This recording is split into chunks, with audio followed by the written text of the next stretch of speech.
The reservation was for 7 o'clock at Meridian, the most expensive restaurant in the city, where a single dinner could cost more than most people's monthly rent. I arrived at 6:45 wearing khakis and a button-down shirt from Old Navy, and found my family already gathered in the private dining room, all 11 of them, dressed in designer labels and dripping with jewelry that cost more than cars. "What are you doing here?" my sister Jennifer asked, her diamond bracelet catching the light as she gestured dismissively at me. "This is a business dinner." "I got the invitation," I said, pulling out my phone to show the email from my mother's assistant. "Family Business Strategy Dinner, 7 p.m. attendance requested." My mother, Patricia Morrison, CEO of Morrison Holdings, set down her wine glass with a sharp click. She wore a navy Chanel suit that probably cost $15,000, and her expression carried the same cold disapproval I'd seen my entire life. "This dinner is for actual business people," she declared, her voice cutting through the low murmur of conversation. "Not dreamers." My father, Richard Morrison, nodded from his seat at the head of the table. He'd retired as CFO 3 years ago but still maintained his board position and his air of absolute authority. "Sarah, you need to know your place. This dinner is for family members involved in the business. You make pottery in your garage." "I make ceramics," I corrected quietly.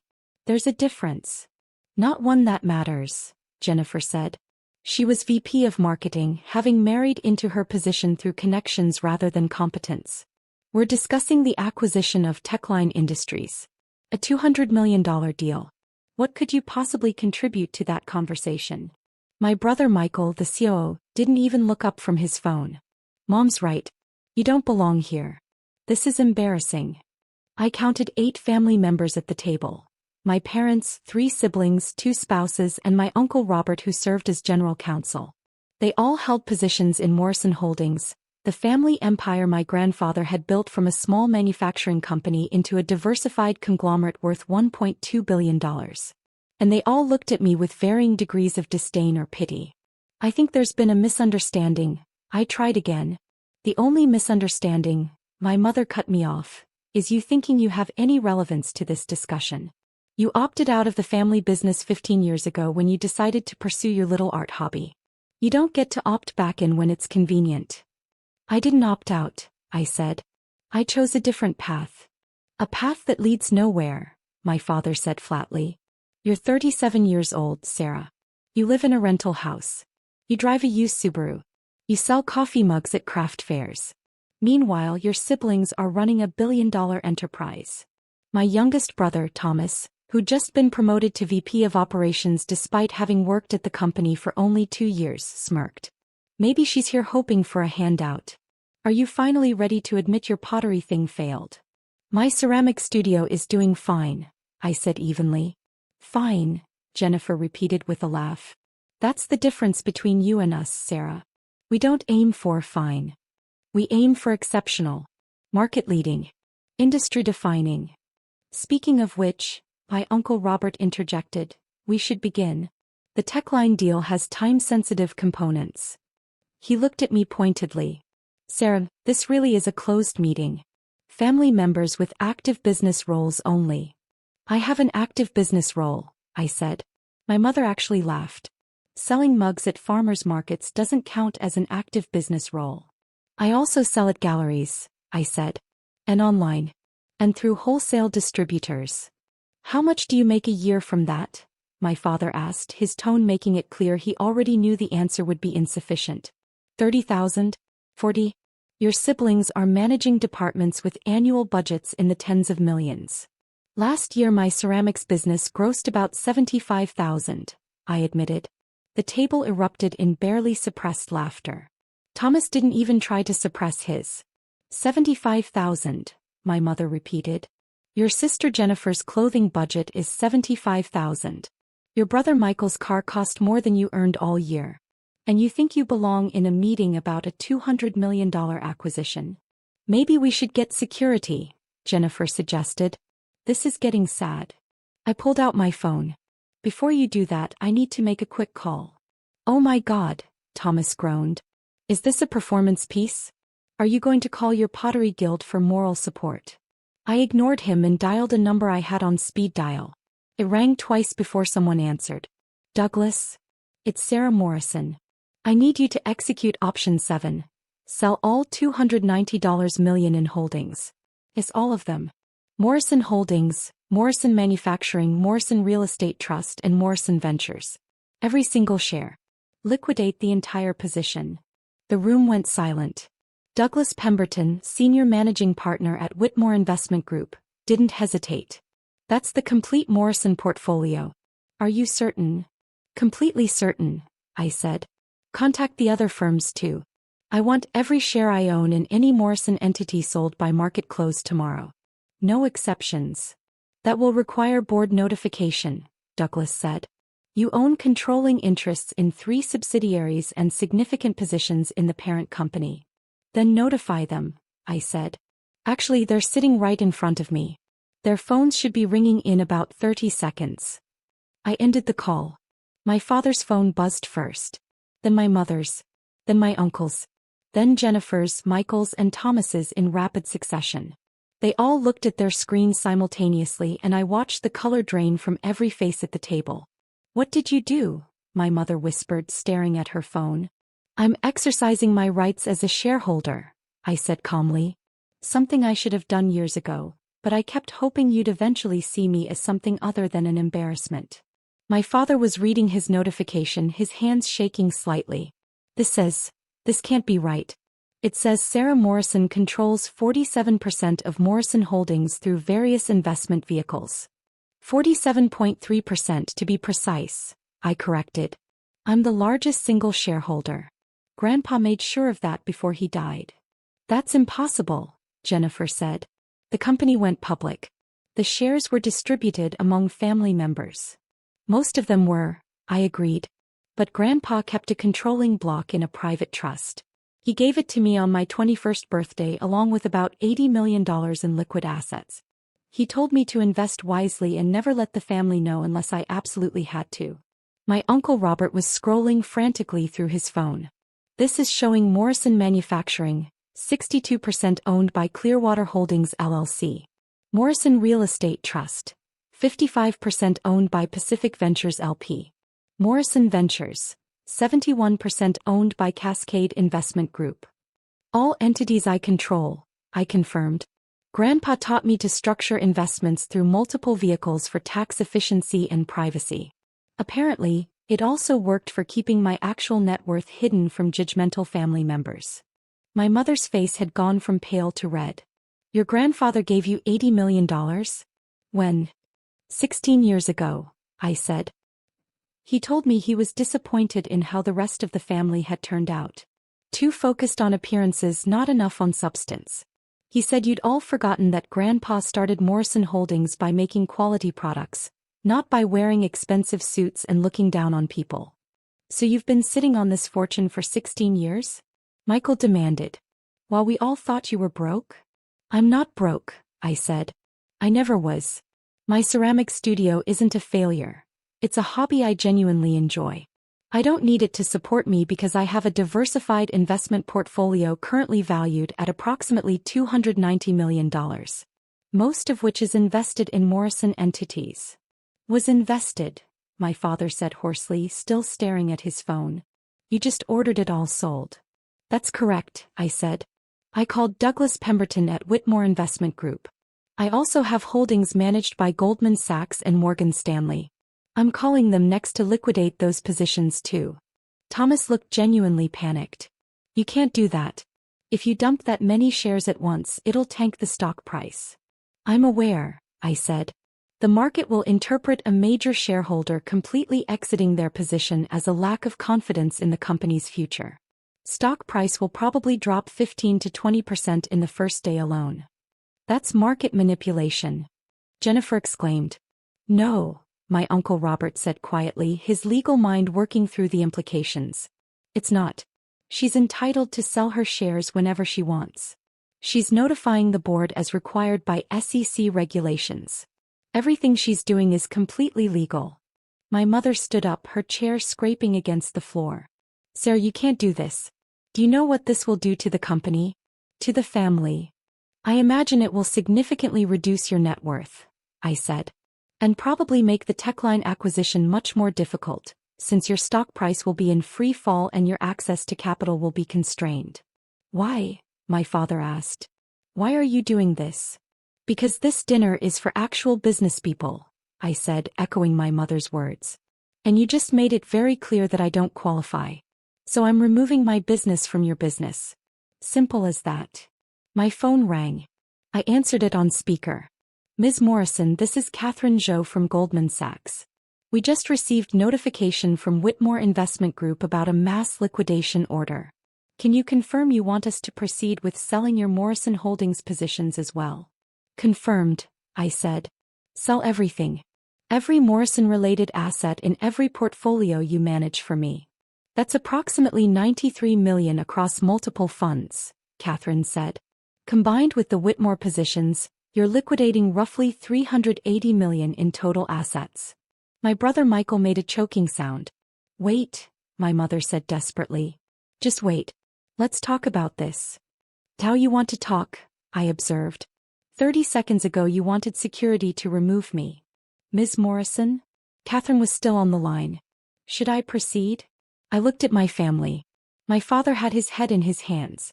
Jennifer was frantically typing on her phone, probably to her broker. Thomas looked like he might be sick. Michael had gone completely pale. My uncle Robert was the only one maintaining composure, though his jaw was tight. Sarah, my mother said, and for the first time in my memory her voice held actual emotion instead of cold criticism. Please. Let's discuss this rationally. I've been trying to discuss things rationally for 15 years, I said. Every time I've reached out you've dismissed me. Every family gathering you've made jokes about my little pottery hobby. Every business update, you've made it clear I wasn't important enough to be included. We didn't know, Jennifer said weakly. You didn't ask, I corrected. You assumed. You saw my used car and rental house and decided you knew everything about my life. It never occurred to you that I might choose to live modestly. That I might invest my money instead of spending it on status symbols. Ms. Morrison? Catherine prompted again. My father looked up. What do you want? Name it. What will it take for you to cancel this order? I want you to understand something, I said quietly. I don't need you. I never needed you. Grandpa made sure of that. He gave me enough resources to live any life I wanted, and I chose this one. I chose to make ceramics because I love it. I chose to live in a small house because it's enough space for me. I chose to drive a practical car because I don't need to impress anyone. We understand, my mother said quickly. We were wrong. We were incredibly wrong. Catherine, I said into the phone, hold the order for now. But keep everything queued and ready to execute. Understood, Catherine said. We'll maintain the positions but keep the sell orders prepared. Just say the word. I ended the call and looked at my family. Here's what's going to happen. All of you are going to sit down and actually listen to me speak. For the first time in 15 years, you're going to treat me like I have something valuable to contribute. And then we're going to discuss whether I want to remain invested in Morrison Holdings or whether I'd rather take my $290 million and invest it in companies run by people who value substance over appearance. They sat. Every single one of them, including my mother, sank back into their chairs like chastened children. The Techline acquisition is a mistake, I said. I've reviewed the financials. You're paying too much for a company with declining market share and aging technology. You're doing it because it looks good. Techline has name recognition and a prestigious client list. But their fundamentals are weak. How do you know their fundamentals? Michael asked. Because I've been receiving board packets for every Morrison entity for the past 16 years, I said. Grandpa's trust stipulated that I receive all shareholder communications. I read every quarterly report, every strategic plan, every acquisition proposal. I just didn't vote or attend meetings because I wanted to see if you could succeed without my interference. And, my father asked carefully. You've done well in some areas, I admitted. The real estate division has been particularly successful. But you've also made several questionable decisions driven by ego rather than strategy. This Techline acquisition is the worst one yet. My uncle Robert leaned forward. What would you suggest instead? There's a smaller firm called Innovate Tech, I said. Half the price of Techline, but with better technology and a younger, more innovative team. They don't have the name recognition, but they have the substance. Morrison Holdings built its reputation on quality and innovation. Acquiring Innovate Tech fits that legacy. Techline is just expensive window dressing. I've heard of Innovate Tech, Thomas said slowly. They developed that new cloud infrastructure platform, which is currently being adopted by 3 Fortune 100 companies, I confirmed. In 5 years they'll be worth more than Techline. Right now, you could acquire them for $90 million instead of spending $200 million on a declining asset. My mother and father exchanged glances. For the first time, I saw them actually considering my words instead of dismissing them. You've really been following the company this whole time? Jennifer asked. Every quarter, I said. Every board meeting, every strategic initiative. I know Morrison Holdings as well as any of you. I just didn't feel the need to prove it until you made it clear my opinion was worthless. My father cleared his throat. If we were to consider your advice on the acquisition, would you maintain your investment position? That depends, I said. On whether this is a temporary change because you're scared of losing money, or a permanent change in how you see me and my role in this family. A permanent change, my mother said. She looked uncomfortable saying it, like the words physically pained her, but she said it anyway. You're right. We've been terrible to you. For years. We made assumptions and we were cruel about them. You were, I agreed. You judged me for living simply while you spent money on things designed to impress people you don't even like. You mocked me for doing work I love instead of work that pays 6 figures. You decided my worth based on my car and my house instead of my character or my capabilities. We're sorry, Jennifer said, and she actually sounded like she meant it. Genuinely sorry. I studied them all. My mother looked smaller somehow, her expensive suit unable to provide the armor of superiority she usually wore. My father seemed older, the weight of his misjudgment visible in every line of his face. My siblings had lost their smirks and their casual cruelty, replaced by something that looked almost like respect. I'll maintain my investment positions, I said finally. On 3 conditions. Name them, my Uncle Robert said immediately. First, I want a board seat. Grandpa's trust entitles me to one, but I never claimed it. I'm claiming it now. I want a voice in major decisions. Agreed, my father said without hesitation. Second, the family stops making decisions based on appearances and starts making them based on sound business principles. That means no more acquisition targets chosen because they sound impressive to your golf buddies. No more hiring family members who aren't qualified for their positions. I looked pointedly at Thomas. Hey, Thomas started to protest. You were promoted to VP of Operations after 2 years with the company, I interrupted. Most VPs have 10 to 15 years of experience. You got the job because your family, not because you earned it. Thomas opened his mouth, then closed it. He couldn't argue because we both knew it was true. Third condition? My mother asked. I want to be treated like a member of this family, I said simply. Not the embarrassing relative you tolerate at holidays. Not the failure who couldn't hack it in the real world. An actual family member whose choices you respect, even if you don't understand them. The room was silent for a long moment. Done, my father said. All 3 conditions. You have a board seat, will make more strategic decisions, and you'll be treated with the respect you deserve.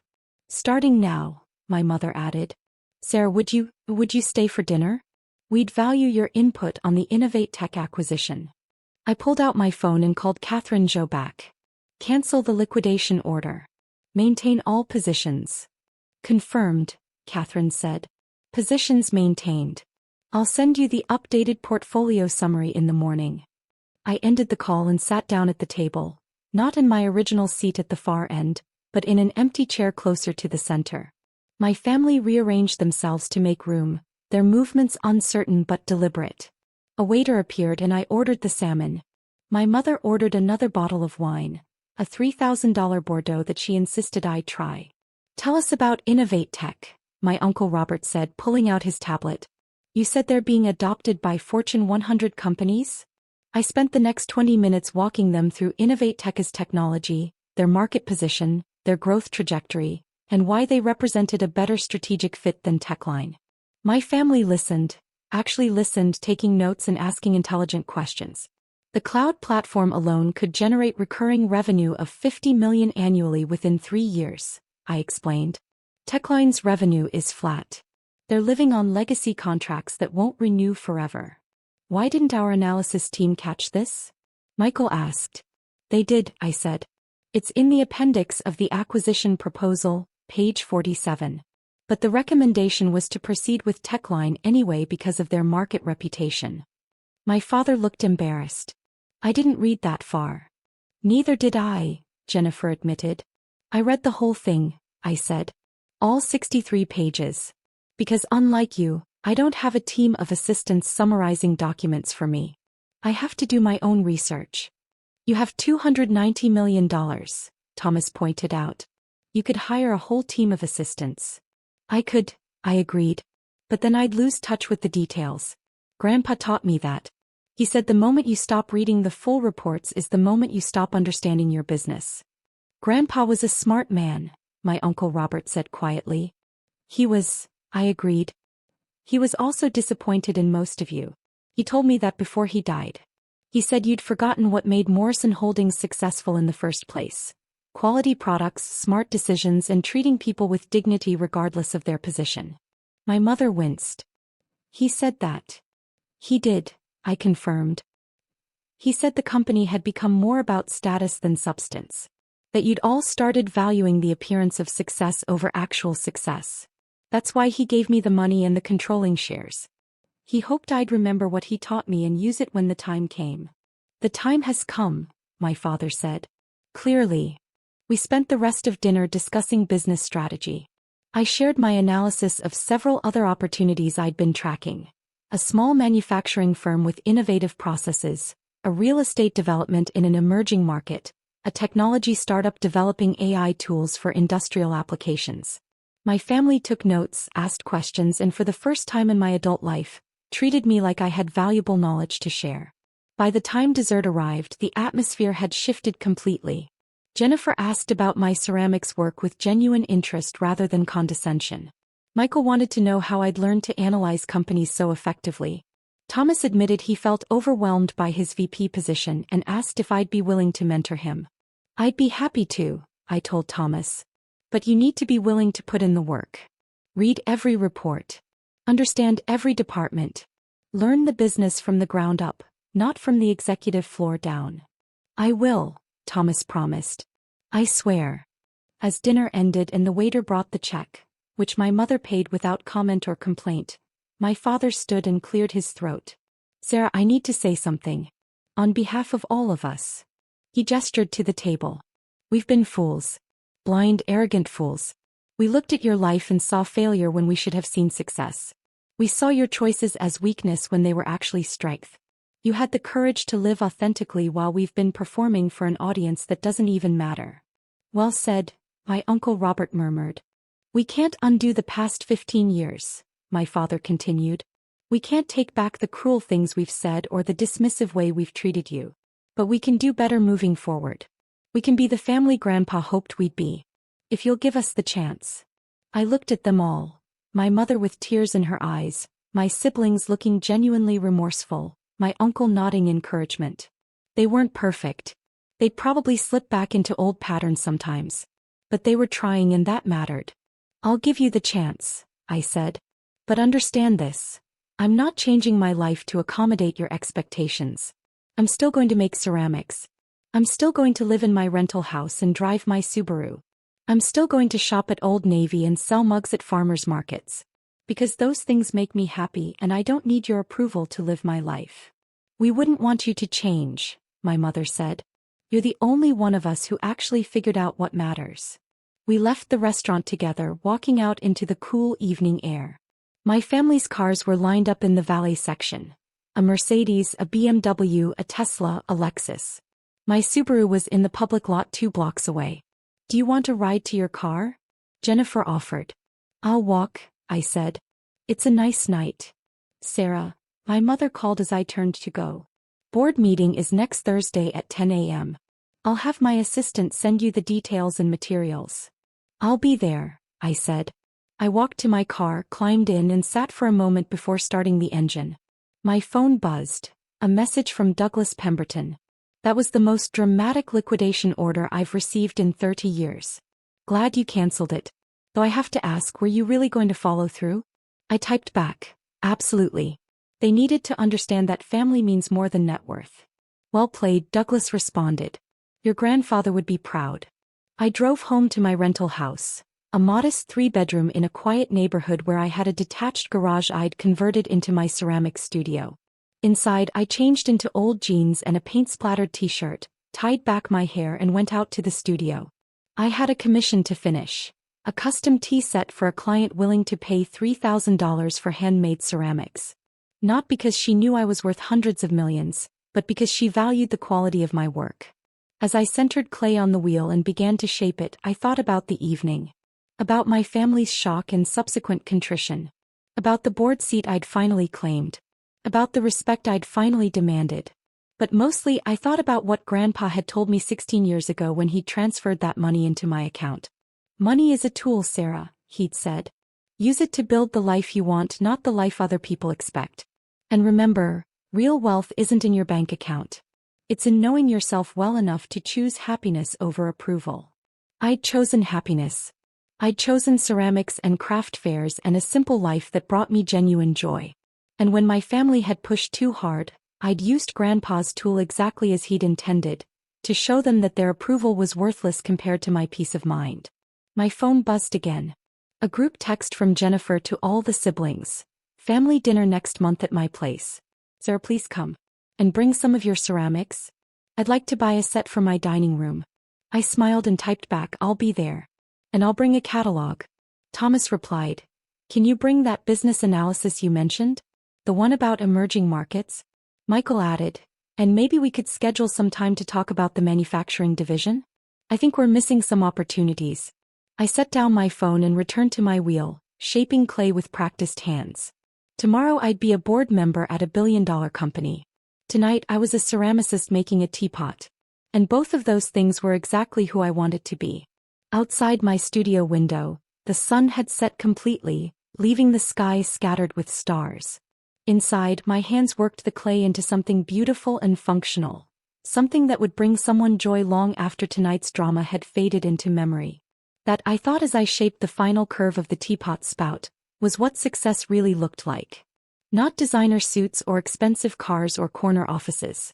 But the freedom to create beauty, the courage to choose authenticity, and the strength to demand respect from people who should have given it freely all along. Grandpa had given me the tools. Tonight I'd finally used them.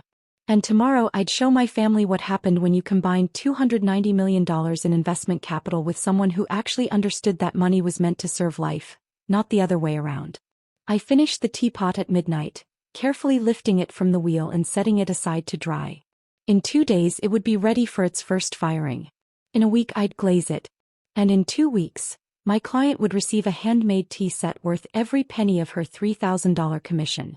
My phone buzzed one last time. A message from my mother. Thank you for giving us another chance. Your grandfather chose well when he trusted you with his legacy. I'm sorry it took us so long to see it. I didn't respond immediately. Instead, I cleaned my workspace, washed my hands, and made myself a cup of tea in one of my own handmade mugs. A simple piece with a blue glaze that had turned out exactly as I'd hoped. Only then did I type back. Grandpa taught me that family is worth fighting for. Even when they don't make it easy. My mother's response came quickly. We'll try to make it easier from now on. I hope that was true. But even if it wasn't, I knew something my family had forgotten and was just beginning to relearn. Real success wasn't measured in dollars or titles or designer labels. It was measured in the ability to live authentically, to choose substance over appearance, and to know that your worth came from within, not from the approval of others. And I was successful by every measure that mattered. I finished my tea, turned off the studio lights and walked back to my house. Tomorrow would bring board meetings and investment decisions and family dynamics that would take years to fully repair. But tonight I was just Sarah. Ceramicist, investor, granddaughter, and finally recognized member of a family that had taken far too long to understand what Grandpa had known all along. That I was exactly who I needed to be.